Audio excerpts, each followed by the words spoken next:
अस्सलाम वालेकुम dear student. आज हमने एक्सरसाइज 9 क्लास की एक्सरसाइज 4.8 करनी है।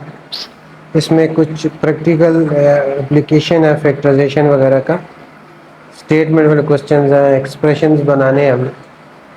इसमें सबसे पहला जो क्वेश्चन है, question number 1, in a map of industry expression of area of rectangular veranda, यानी एक रेक्टेंगुलर वरांडा का जो उसका रेक्टेंगुलर वरांडा का जो एरिया का एक्सप्रेशन है वो है x square minus 2x minus 3 metre square है।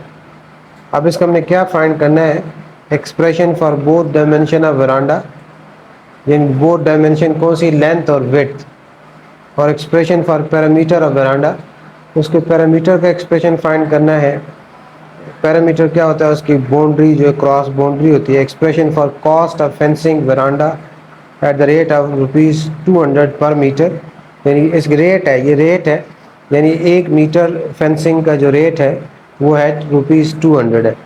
उसके अराउंड जो फेंसिंग करनी है उसका हमने कॉस्ट फाइंड करनी है। D pot expression for the cost of carpeting veranda floor, उस वरांडा का जो फ्लोर है वो हमने उस पर कारपेटिंग करनी है और उसका रेट दिया गया 250 मीटर पर मीटर स्क्वायर। इसमें सबसे पहले जो हमें दिया गया है वो एरिया का रिलेशन एक्सप्रेशन दिया गया है, उसको हमने फैक्टराइज करते हुए लेंथ और विड्थ फाइंड करनी है, फिर पैरामीटर फाइंड करना है, फिर cost of fencing veranda find करनी है, फिर कारपेटिंग ऑफ वरांडा फाइंड करनी है, उसकी कॉस्ट फाइंड करनी है। तो ये आपको मैंने डाटा दिखा दिया, क्वेश्चन दिखा दिया। इसमें सबसे पहले जो गिवन है, यानी आपके पास जो वरांडा है रेक्टेंगुलर है, रेक्टेंगल आपको पहले, सबसे पहले तो ये इन्फॉर्मेशन होनी चाहिए कि रेक्टेंगल क्या होती है। रेक्टेंगुलर वरांडा है तो रेक्टेंगल आपको पता है एक ऐसा क्वाड्रिलेटरल होता है जिसकी अपोजिट साइड्स क्या होती हैं, आपस में इक्वल होती हैं, जिसकी अपोजिट साइड्स आपस में इक्वल होती है। ये लेंथ है, ये इस लेंथ की इक्वल हो जाएगा और ये विड्थ और ये विड्थ इसके इक्वल हो जाएगा। अब इसमें area of rectangular veranda given है, area of a rectangular veranda given है। उसका जो एक्सप्रेशन है दैट इज इक्वल टू क्या है, x square minus 2x minus 3 metre square है। This is the expression for area of veranda. अब इसमें हमारे पास जो है एरिया ऑफ किसी भी रेक्टेंगुलर रीजन के एरिया का फॉर्मूला क्या होता है, एरिया ऑफ अ रेक्टेंगुलर वरांडा का जो फार्मूला होता है, एरिया ऑफ रेक्टेंगल का फार्मूला होता है वो होता है लेंथ मल्टीप्लाई विड्थ। अब इन दो इक्वेशंस हैं, इन दोनों की लेफ्ट साइड एग्जैक्टली सेम है, तो ट्रांजिस्टिव मैथ की property of real transitive property of real number use करते हुए जब लेफ्ट साइड सेम होती है राइट साइड भी सेम होती है, it's mean length multiply width को मल्टीप्लाई किया गया है, तो आपके पास ये एक्सप्रेशन आया है एरिया का, ये आ जाएगा। अब हमने करना क्या है, हमने इसको मिड टर्म ब्रेक मेथड से फैक्टराइज करना है। मिड टर्म ही क्यों, क्योंकि आपके पास प्रीवियस एक्सरसाइजेज में ये हिंट्स आपको दे चुका हूँ कि आपके पास 1 2 3 टर्म्स हैं, आउट ऑफ 3 टर्म्स अगर आपकी 2 टर्म्स परफेक्ट स्क्वायर नहीं है आपके पास, आपका क्या होगा, मिड टर्म ब्रेक मेथड ही यूज़ होगा। अब इसमें फर्स्ट टर्म को और मिड टर्म ब्रेक में फर्स्ट टर्म को और थर्ड टर्म को मल्टीप्लाई करते हैं, फर्स्ट टर्म और थर्ड टर्म को मल्टीप्लाई किया, माइनस 3x स्क्वायर आ गया। अब हमने 3 के ऐसे फैक्टर्स लेने हैं जिनको मल्टीप्लाई करें तो -3 आए और ऐड करें तो -2 आए। 3 कैसे आता है, 3 आपके पास 3 1s आर 3 होता है, यानी 3x multiply 1x, this is equal to 3x square, but we want to get -3, so out of these two one should be minus, and which should be minus, that will be we will find from here in mid term the coefficient has sign negative, so out of these two factor the greater factor should have minus sign. जो greater factor से minus आएगा smaller के साथ plus आएगा। यही method ये hints आपने use करना है जब अगर आप वेन एवर आप मिड टर्म ब्रेक मेथड कर होंगे तो आपने जो ग्रेटर फैक्टर है उसके साथ वो साइन पुट करना है जो यहाँ मिड टर्म के साथ आपको चाहिए होगा। यह आ जाएगा x square minus 3x plus 1x यानी x minus 3. What is common in these two terms? X is common, so we take x common. Remainder x minus 3. What is common these two terms? Nothing is common, so we take 1. 1 is common always. 1 common लेंगे x minus 3 आ जाएगा. Now these four terms are reduced into two terms, and what is common these two terms? X minus 3 is common, we take x minus 3 common, remainder is x plus 1. So out of these two, one is length, another is width. So we are now that in rectangular shape, length is always greater and width is smaller.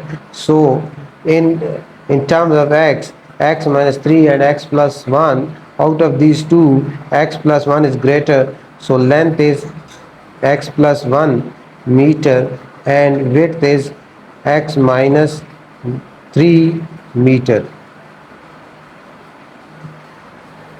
This is the part 1। इसका part A जो है complete हुआ। Second जो है second part में हमने इसका parameter find करना है।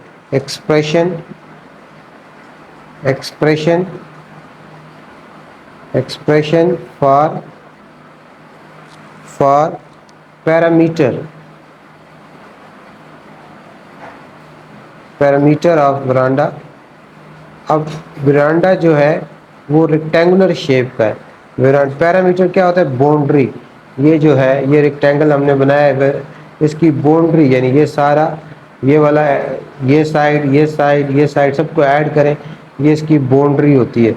तो जो पैरामीटर का फार्मूला होता है, क्योंकि वरांडा जो है रेक्टेंगुलर शेप का है, पैरामीटर ऑफ वरांडा जो है वो आपका रेक्टेंगुलर शेप का है, देयरफॉर उसका पैरामीटर का इस फार्मूला हो जाएगा 2 ब्रैकेट लेंथ प्लस विड्थ। ये फार्मूला आपने याद रखना है, छोटी क्लासेस से पढ़ते आ रहे हैं आप।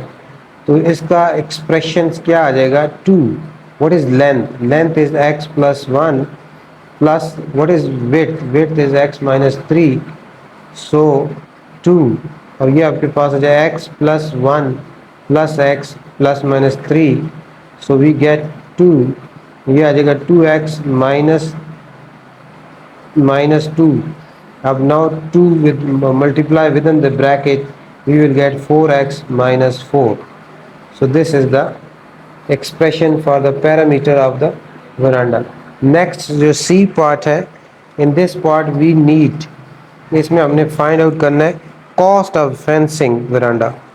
Expression for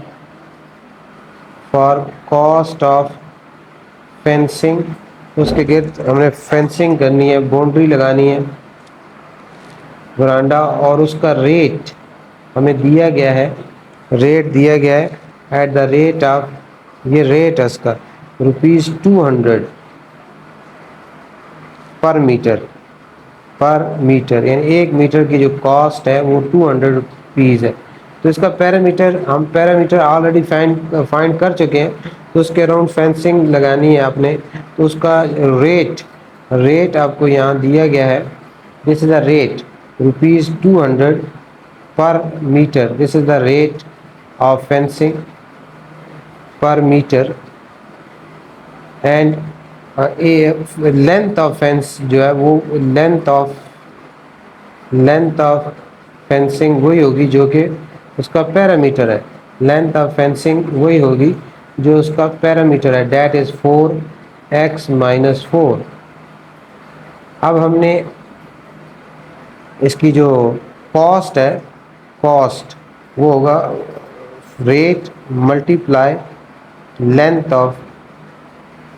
length of fence, length of fencing जो है वो उसको रेट से मल्टीप्लाई कर देंगे।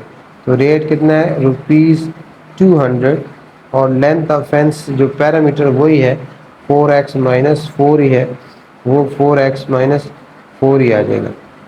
तो ये इसका expression for the length of fence आ जाएगा। उसके बाद लास्ट जो डी पार्ट, उसमें एक्सप्रेशन फॉर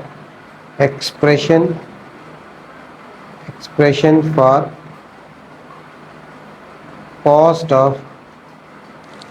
ऑफ कारपेटिंग, यानी उसकी जो वरांडा है उसकी फ्लोर पे आपने कारपेटिंग करनी है, कारपेट बिछाना है, तो उसका जो फ्लोर का एरिया है वो हमें ऑलरेडी गिवन है, लेकिन उस पर कारपेटिंग का जो रेट है दैट इज़ 250 पर स्क्वायर मीटर गिवन है। अच्छा, अब इसमें रेट आपको दे दिया गया है, रेट ₹250 है पर स्क्वायर मीटर को ऐसे भी लिख सकते हैं। और एरिया ऑफ बरांडा को ऑलरेडी शुरू में एक्सप्रेशन हमें दिया गया है x² माइनस 2x माइनस 3, जो क्वेश्चन के शुरू में दिया गया हमें। तो इसका जो कॉस्ट है, कॉस्ट किसकी इक्वल होती है, रेट मल्टीप्लाई एरिया हो जाएगा। तो रेट है आपका 250 मल्टीप्लाई एरिया है x² माइनस 2x माइनस 3। तो this is the expression for the carpeting of floor of veranda. तो इस तरह ये जो चारों पार्ट्स हैं ये आपके कंप्लीट हो। क्वेश्चन है इस एक्सरसाइज का, क्वेश्चन नंबर 2। उसमें क्या दिया गया है, area of a square shape surface of machine. अब इस मशीन है, इसमें एक मशीन है जिसका टॉप जो है वो स्क्वायर शेप का है। स्क्वायर क्या होता है पता है आपको, ऐसी ज्योमेट्रिकल ऐसा क्वाड्रेटर जिसकी 4 साइड्स क्या हो, इक्वल हो, is given by this expression. उसका एरिया का जो ये स्क्वायर शेप की जो सरफेस है मशीन का, उसके एरिया का expression 25x² minus 30x plus 9 given है। Expression for the length of the surface find करना है। इसी मेथड को अडॉप्ट करते जो पहले अभी हमने किया है उसी तरह तकरीबन। उसके बाद एक्सप्रेशन फॉर बाउंड्री और पैरामीटर का एक ही मतलब, पैरामीटर, बाउंड्री, सर्कमफ्रेंस, ये सब एक ही, इसका मतलब यही होता है कि उसके अराउंड जो लेंथ है वो फाइंड करनी है आपने। उसके बाद expression for the cost of polishing the surface of machine, उसका पॉलिश, उसकी टॉप को पॉलिश करना है तो वो आपने एरिया चाहिए होगा इसमें। और उसके बाद expression for the cost of ageing around 2 sides of machine. उसकी मशीन जो स्क्वायर शेप है उसकी 4 साइड होती हैं, उसकी 2 साइड्स को आपने एजिंग करनी है, उसके कोई कॉर्नर पे कुछ एजिंग करनी है, कुछ बाउंड्री लगानी है, सिर्फ 2 साइड्स की, और उसका भी रेट गिवन है। तो इसमें भी बिल्कुल हम उसी तरह स्टार्ट करेंगे, वही चीज़ें जिस तरह पहले हमने किया है अभी क्वेश्चन। इसमें सबसे हमने क्वेश्चन नंबर 2 में एरिया ऑफ अ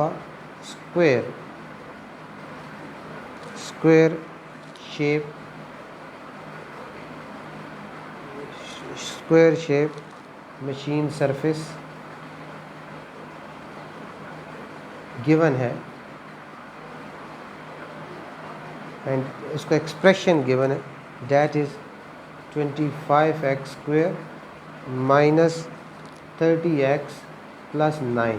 अब स्क्वायर क्या होता है आपको पता है, कैसा स्क्वायर, ऐसी क्वाड्रिलेटरल होता है जिसकी 4 साइड्स क्या हो, ये मैं अंदाज़न बना रहा हूँ अप्रॉक्सीमेटली, ये आपका स्क्वायर है जिसकी ऑल साइड्स क्या होती हैं, all sides are equal in length होती हैं, all side equal in length होती हैं, और ऑल एंगल्स इसके 90 डिग्री के होते हैं। ये क्या होता है, स्क्वायर होता है। अब ये हमारे पास स्क्वायर आ गया। अब एरिया ऑफ स्क्वायर का जो फार्मूला होता है, area of a square formula is L multiply L, length multiply length.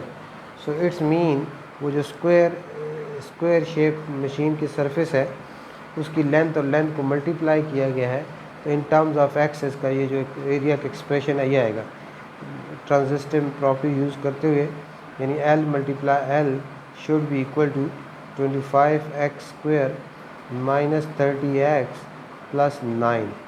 अब यहाँ फिर L मल्टीप्लाई L स्क्वायर होगा। अब वी हैव इसमें अब 1 2 3 टर्म्स हैं और इसमें out of 3 2 term perfect square हैं। This is square of 5x, this is square of 3। So इसमें मिड टर्म भी लग सकता है, लेकिन इसमें अलजेब्रिक आइडेंटिटी से भी हम इसको फैक्टराइज कर सकते हैं। This is a square of 5x and 9 is a square of 3 and minus 2. What is first term? First term is x. What is second term? Second term is 3. So L square, this is algebraic expanded form of algebraic expression a square minus 2 into first term into second term plus second term whole square. This can be written as first term minus second term whole square. So now we want to find the length of surface, length of square shaped machine surface. We want to find L. So removing for this purpose we want to remove this square. For this purpose take square root on both sides. 2 with cancel, this square root 2 with cancel. So length of side is 5x minus 3 meter. Length expression for the length of the surface is L. आपके पास कितना आ गया 5x minus 3 हो गया। Second part क्या find करना है हमने, expression for the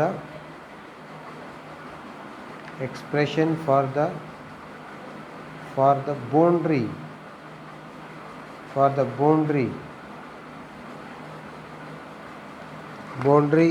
of the surface जो है ऑलरेडी बता चुका हूँ कि स्क्वायर शेप की है।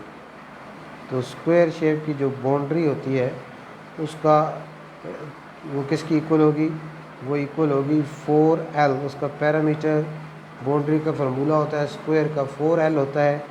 So we already in the above part calculate the length of the surface which is 5x minus 3.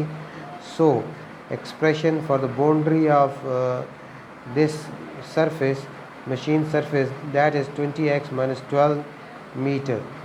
So this is the part B. The next is part C. The next part we want to find the expression for the cost of polishing. Expression for the cost of polishing the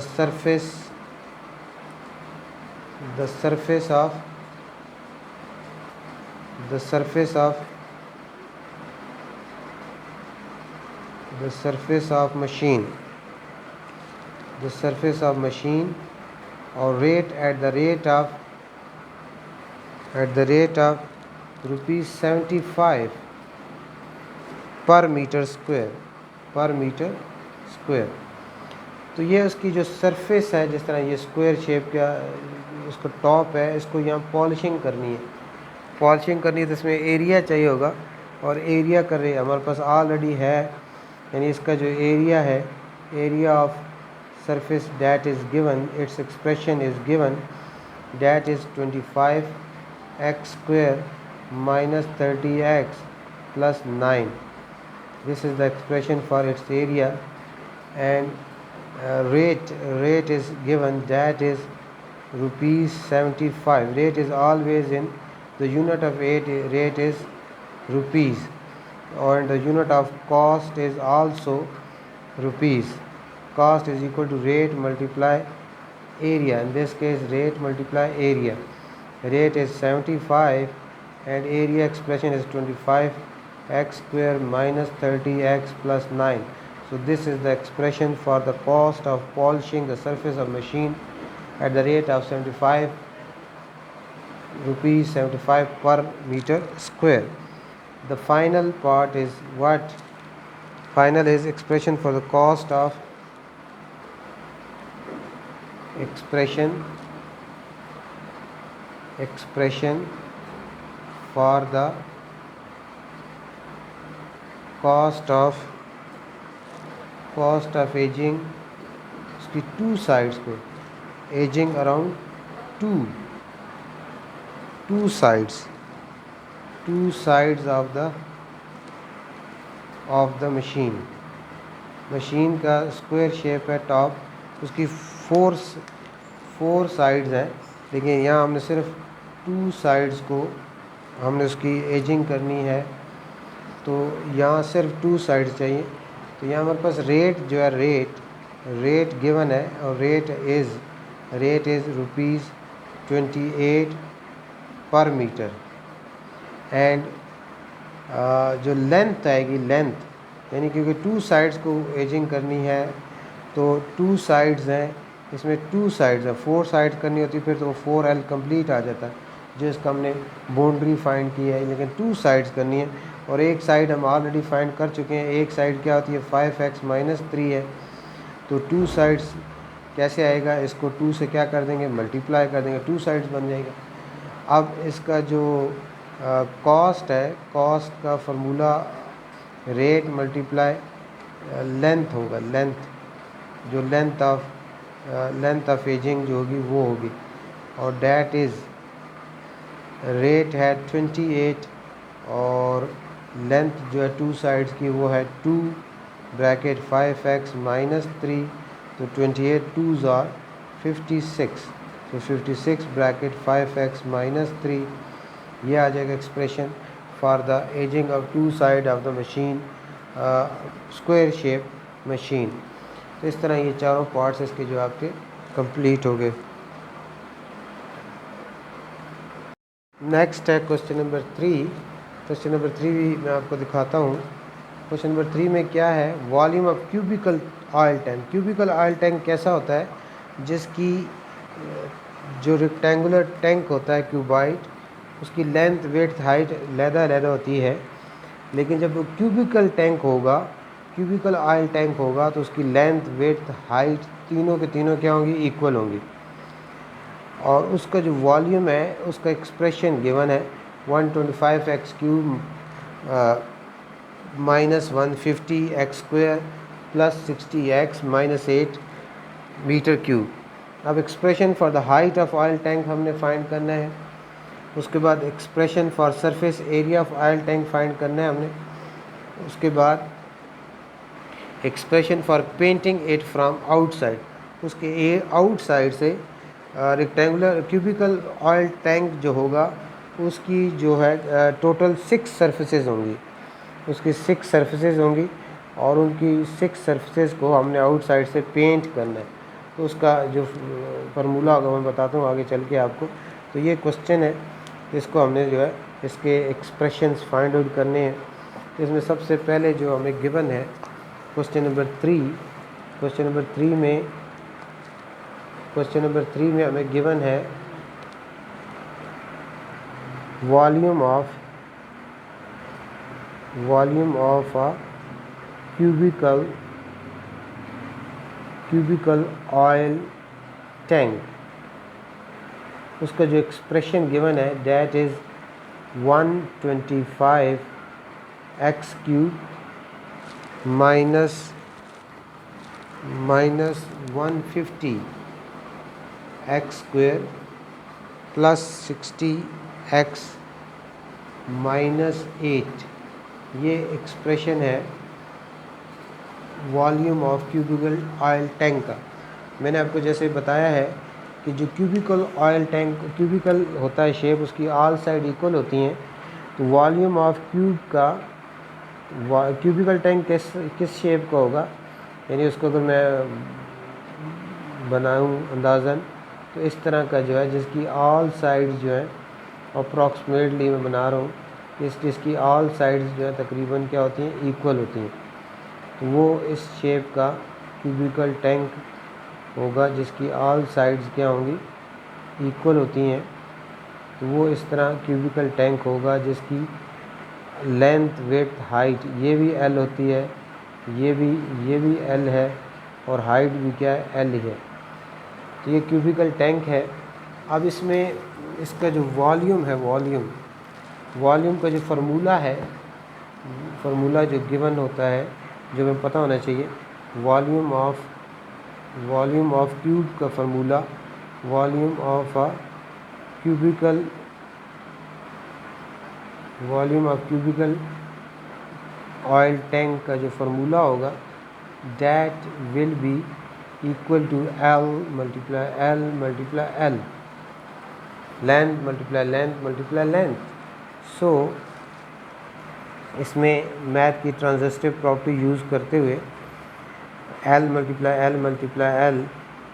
L cube हो जाएगा, and this should be equal to 125x cube 150x square plus 60x minus 8।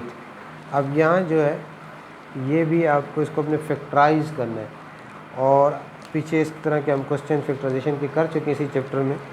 अब यहाँ देखें आपके पास 4 terms है, 4 terms और mid term break method use नहीं हो सकता, और आपकी a plus b whole algebraic inductive भी नहीं हो सकती, a minus b whole square भी नहीं यूज़ हो सकती। इसमें देखें ये क्यूब नज़र आ रहा है 125x cube, this is a cube of 5x, और minus 8 is a cube of 2। So it's mean इसमें आपने क्यूब वाला फार्मूला यूज़ करना है। क्यूब वाला कौन सा फार्मूला यूज़ करना है? इसमें ये वाली अलजेब्रिक आइडेंटिटी यूज़ होगी, first term minus second term whole cube is equal to first term cube minus second term cube minus 3 into first term into second term, first term minus second term. This can be also written as first term cube minus 3ab को जब a से multiply करेंगे minus 3a square b आएगा, और minus minus plus हो जाएगा, और ये 3ab स्क्वायर आएगा, और माइनस b क्यूब आएगा। तो इस फॉर्म में आपने इस अलजेब्रिक एक्सप्रेशन को इस फॉर्म में लिखना है। तो आपके पास l cube is equal to आ जाएगा, ये हो जाएगा 5x cube, okay, first term cube, 8 is a 2 cube minus 3, what is first term? First term is 5x whole square. What is second term? 2 plus 3, what is first term? 5x, or what is second term? Second term 2 square. So this is expanded form of this identity, algebraic identity. So L cube, when it can be written in closed form, first term minus second term whole cube. Now we want to remove cube, so remove cube, we take cube root on both sides, cube root, 3 cancel with this cube root, 3 cancel with this cube root, so length of this cubical tank is 5x minus 2 meter. Length of cubical tank is 5x minus 2. The next second part of this is B part, expression for surface area of oil tank. Expression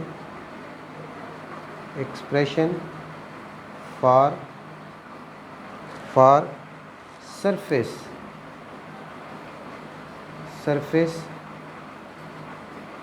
area of a oil tank. अब मैंने आपको बताया है, जैसे ये जो आपका cubicle oil tank है, इसकी 6 सर्फेसेस होती हैं, 1 2 3 4 5 6 सर्फेसेस हैं, और इसकी ईच सरफेस जो है वो आपकी स्क्वायर शेप में, ये भी L है, ये भी L है। तो इसका जो फार्मूला होता है total surface area of oil tank, यानी area total surface area of oil tank, उसका जो फार्मूला है that is 6L square, और वी ऑलरेडी जो है हम जो है इसमें फाइंड आउट कर चुके हैं, क्या L फाइंड कर चुके हैं, यहाँ 6 आ जाएगा, और L स्क्वायर यानी 5x माइनस 2 होल स्क्वायर आ जाएगा।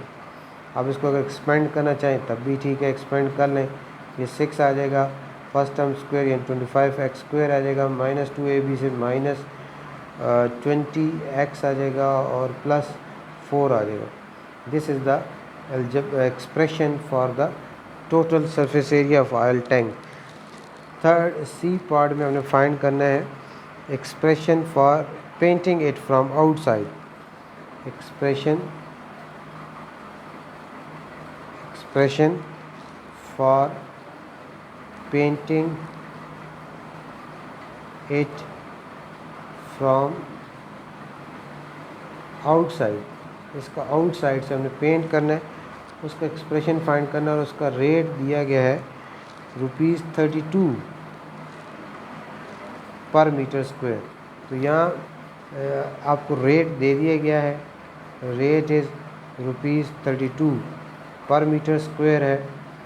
और एरिया अभी आपने फाइंड किया है, area of total surface area of cubical oil tank is given. We already find that is 6 bracket 25x square minus 20x plus 4. So cost is equal to rate multiply area.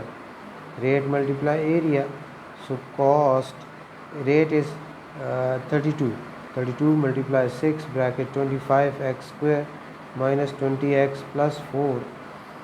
So the final answer of cost of painting of oil tanker from outside, that is 6 2s are 12, 1 carry 6 3s are 18 or 192 bracket 25x square minus 20x plus 4.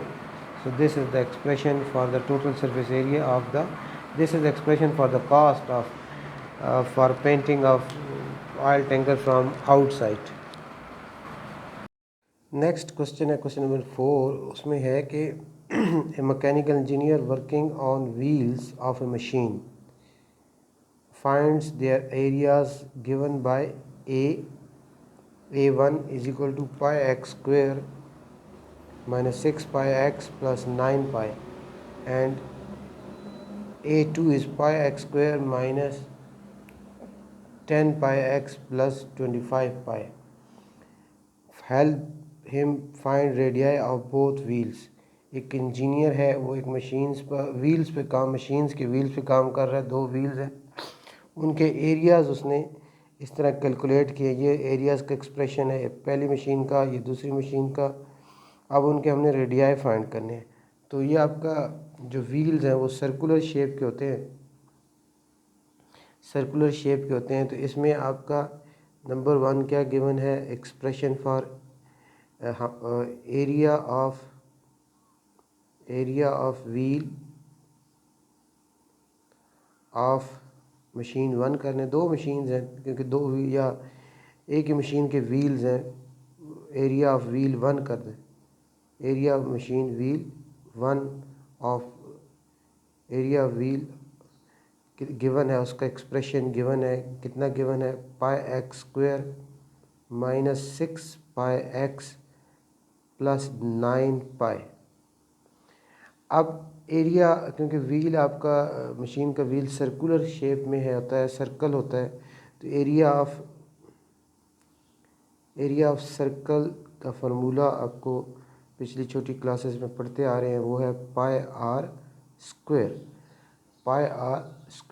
तो यहाँ transitive property of real number use करते हुए इसकी left side दोनों same है, इसलिए right side भी क्या होंगी, सेम होंगी, क्योंकि व्हील भी सर्कुलर फॉर्म में होता है.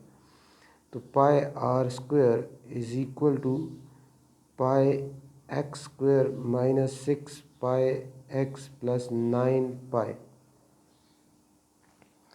इसमें से आप राइट साइड से पाई कॉमन ले लें. पाई कॉमन लेंगे तो आपके पास x square minus 6x plus 9 आ जाएगा. अब ये पाई के साथ कैंसिल आउट हो जाएगा. R square is equal to, ये आपका फैक्टराइज होता है, ये भी स्क्वायर एक्स का, ये 9 का स्क्वायर है, ये तो अलजेब्रिक आइडेंटिटी बनी गई.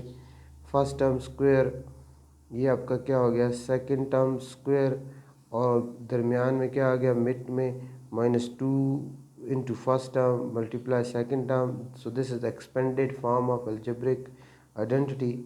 This can be written in closed form, first term minus second term whole square. अब हमने सॉरी ये r है, ये r है, r स्क्वायर है, r स्क्वायर, ये भी क्या r स्क्वायर, आर स्क्वायर वापस क्या आ गया, आर स्क्वायर आ गया एक्स माइनस 3 होल स्क्वायर। अब हमने आर की वैल्यू फाइंड करनी है, इसलिए स्क्वायर रिमूव करने के लिए बोथ साइड पे स्क्वायर रूट ले लेंगे। 2 के साथ ये स्क्वायर रूट कैंसिल हो गया, 2 के साथ ये स्क्वायर रूट कैंसिल हो गया, तो रेडियस व्हील 1, जो व्हील 1 है उसका रेडियस R1 कह देते हैं, वो हो जाएगा एक्स माइनस 3 मीटर आ जाएगा। इसी तरह अब हमने दूसरे व्हील का रेडियस बिल्कुल एग्जैक्ट यही मेथड अडॉप्ट करते हुए करना है। इस तरह एरिया ऑफ व्हील 2, उसका एक्सप्रेशन आपके गिवन है, A2 कह दें उसको, that is pi x square minus 10 pi x plus 25 pi. अब हमें एरिया ऑफ व्हील का फार्मूला, क्योंकि व्हील सर्कुलर फॉर्म में होता है तो उसका फार्मूला गिवन होता है, A2 हो जाएगा पाई आर स्क्वायर। अब ट्रांजिस्टिव प्रॉपर्टी यूज़ करते हुए लेफ़्ट साइड दोनों सेम है, राइट साइड भी सेम हो जाएंगी। ये आपकी ट्रांजिस्टिव प्रॉपर्टी है, pi r square is equal to pi x square minus 10 pi x plus 25 pi. अब इसी तरह लिखेंगे पाई आर स्क्वायर और यहाँ से पाई कॉमन लेंगे तो आपके पास क्या रह जाएगा, x square minus 10 x plus 25। Pi pi के साथ कैंसिल आउट हो जाएगा, r square is equal to, इसको फर्स्ट टर्म स्क्वायर और 25 5 का स्क्वायर हो जाएगा, minus 2 first term into second term. तो r square is equal to first term minus second term whole square. For removing square, we take square root on both sides. 2 cancel with the square root, 2 cancel with the square root. So wheel 2, radius of wheel 2 R2 हम उसको कह सकते हैं, वो होगा x minus 5 metre. तो इस तरह दोनों व्हील्स के जो है रेडियस हमने फाइंड आउट कर लिए।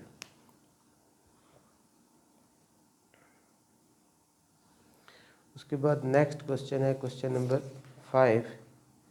क्वेश्चन नंबर 5 कैसे है वो देखते हैं, यहाँ रीड कर लेते हैं। क्वेश्चन नंबर 5 में ये है कि a machine has 2 square shaped pressers with area expressed by 25 m square, यानी एक प्रेशर का एरिया है 25 m स्क्वायर, दूसरे का है 36 n square respectively. Difference of these area describe rectangular pressure, यानी इन दोनों के एरियाज़ का डिफरेंस जो है वो एक रेक्टेंगुलर प्रेशर बनाता है। Find dimension of the rectangular pressure, उस रेक्टेंगुलर प्रेशर का जो डायमेंशंस हैं वो हमने फाइंड आउट करने हैं। डायमेंशन मीन लेंथ और विड्थ, उसकी जो है हमने फाइंड आउट करनी है। यानी इसमें आपके पास स्क्वायर शेप का प्रेशर है, उसका एरिया है 25 m स्क्वायर और दूसरा है 36 n स्क्वायर है। अब इन दोनों का जो डिफरेंस है वो डिस्क्राइब करता है एरियाज़ ऑफ रेक्टेंगुलर प्रेशर, और हमने उस रेक्टेंगुलर प्रेशर की डायमेंशंस फाइंड आउट करनी है। तो इसमें हमारे पास क्वेश्चन नंबर जो है क्वेश्चन नंबर 5, क्वेश्चन नंबर 5 में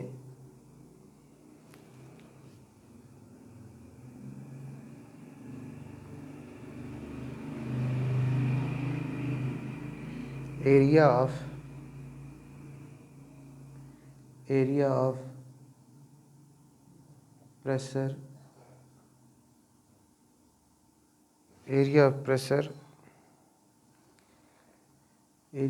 प्रेशर जो 2 प्रेशर्स हैं, एरिया ऑफ प्रेशर 1 कह दें आप, एरिया फर्स्ट प्रेशर कह दें, ये प्रेशर 1 है, वो है गिवन है 25 m², यानी दो प्रेशर हैं, प्रेस करने के लिए जो यूज़ होते हैं उनको प्रेशर कहते हैं। इंडस्ट्रीज़ वगैरह में चीज़ों को प्रेस करने के लिए यूज़ होते हैं। इसी तरह एरिया ऑफ प्रेशर 2, जो सेकंड प्रेशर है उसका एरिया है 36n²। अब इन दोनों प्रेशर्स का जो एरिया का डिफरेंस है वो हमें दे देता है। डिफरेंस कैसे आता है, माइनस करने से आता है, वो रेक्टेंगुलर प्रेशर का एरिया आ जाता है। इसी तरह अब गिवन ये है कि इन दोनों के एरिया ऑफ रेक्टेंगुलर प्रेशर, यानी इन दोनों के एरियाज़ को जब हम सब्ट्रैक्ट करते हैं आपस में तो हमारे पास यानी 25m² माइनस 36n² किया तो हमारे पास रेक्टेंगुलर प्रेशर का एरिया आ गया। अब एरिया ऑफ रेक्टेंगुलर, क्योंकि रेक्टेंगल है और रेक्टेंगल के एरिया का फार्मूला हम पहले भी डिस्कस कर चुके हैं। रेक्टेंगुलर प्रेशर का एरिया का जो फार्मूला होगा वो होगा लेंथ मल्टीप्लाई विड्थ। अब कोई फिर मैथ की transitive property of real number use करते हुए, ट्रांजिस्टिव प्रॉपर्टी यही होती है कि लेफ्ट एक जैसे देखें ये है a इज़ इक्वल टू आपके पास c है और b a is equal to c और a इज़ इक्वल टू क्या आपके पास है d। तो a is equal to c, a is equal to d, तो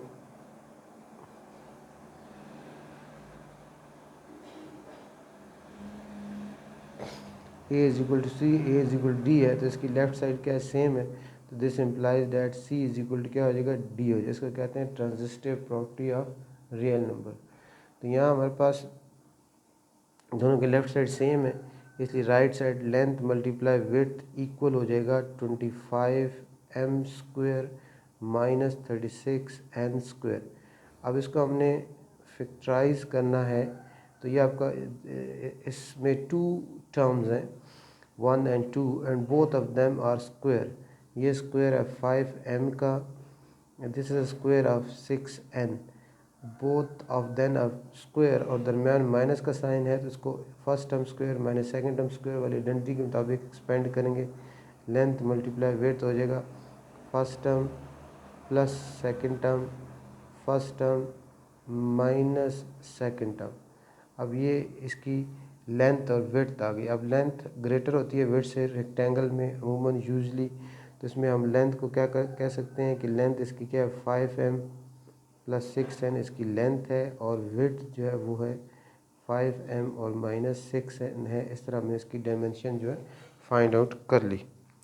उसके बाद क्वेश्चन नंबर 6 है, लास्ट क्वेश्चन इस एक्सरसाइज का, इस चैप्टर का। क्वेश्चन नंबर 6 क्या है, distance covered by a missile to hit the target is given by this expression. Distance given है और इसकी फाइंड क्या करनी है, the possible expression for speed of missile और the possible expression for time to reach the target, ये हमने find out करने।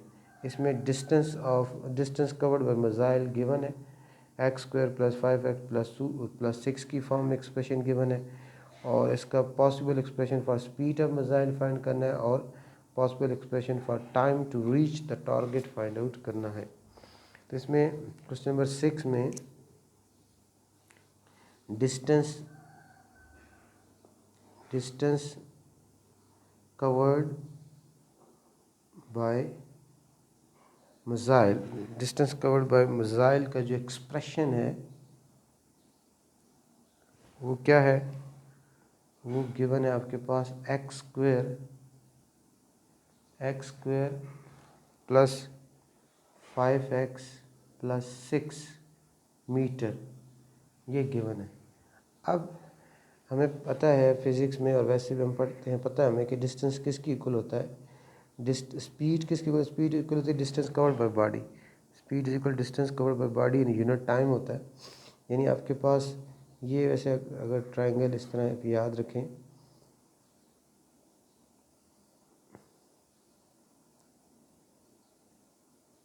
ये स्पीड है v को अगर हम स्पीड से ज़ाहिर करें तो स्पीड किसकी होता है, डिस्टेंस बाय टाइम।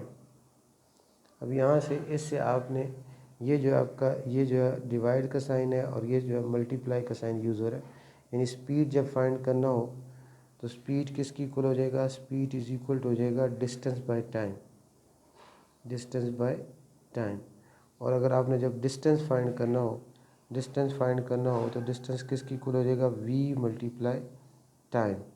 और अगर टाइम फाइंड करना हो तो टाइम किसकी इक्वल हो जाएगा, अब ये हमने यहाँ हाथ रखा तो ये पीछे क्या रह गया, distance by speed, distance by speed. इस तरह इस ट्रायंगल को यूज़ करते हैं छोटे से फार्मूलाज, एक मुख्तलिफ इस तरह जो रिलेशन है उनको इस तरह आपस में, इससे आप इसको याद कर सकते हैं, समझ सकते हैं। तो यहाँ से क्या साबित हुआ, क्या हमारे पास आया कि डिस्टेंस किसकी इक्वल होता है, स्पीड मल्टीप्लाई टाइम की इक्वल होता है। यानी डिस्टेंस इज इक्वल टू होता है distance covered by any body that is equal to speed multiply time.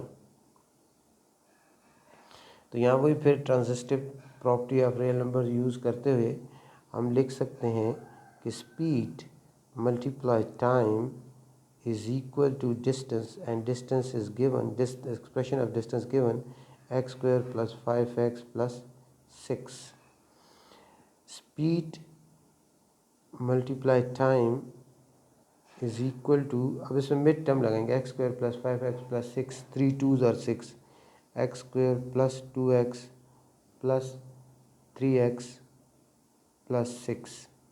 अब इसमें से x कॉमन लेंगे तो x कॉमन पीछे 2 रह जाएगा, x प्लस 2 रह जाएगा, इसमें 3 कॉमन लेंगे x प्लस 2 रह जाएगा, इसमें से x प्लस 2 कॉमन लेंगे तो आपके पास x प्लस 3 आ जाएगा। तो ये हमारे पास स्पीड और टाइम का रिलेशन आ गया। तो इसमें से एक स्पीड होगा, एक टाइम होगा। यानी अगर आपके पास व्हेन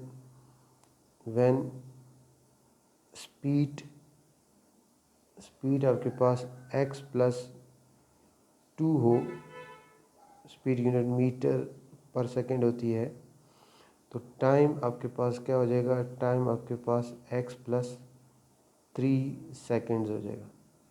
और अगर इफ़ स्पीड आपकी x प्लस 3 मीटर पर सेकंड हो तो देन टाइम आपका हो जाएगा x प्लस 2 सेकंड। तो इस तरह ये जो आपकी एक्सरसाइज है 4.8 कंप्लीट हुई और जो है ये चैप्टर नंबर 4 भी जो है कंप्लीट हो गया।